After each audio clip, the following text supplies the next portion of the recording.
Hey friends, welcome back to the my new video guys and my YouTube channel.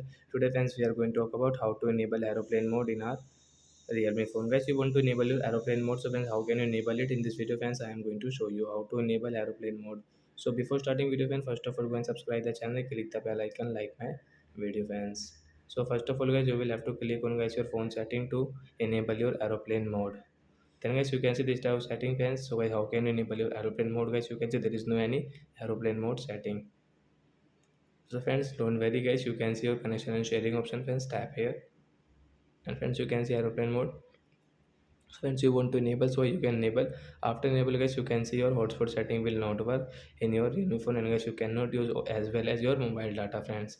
So you can use guys your download movies, listening song guys, you have download song you can use. And friends, you have your download offline games, so guys you can play your offline games only guys. So like that guys, you can enable your aeroplane mode in your realme phone, and guys you can use it. So that's it guys, thanks for watching the video. Bye friends.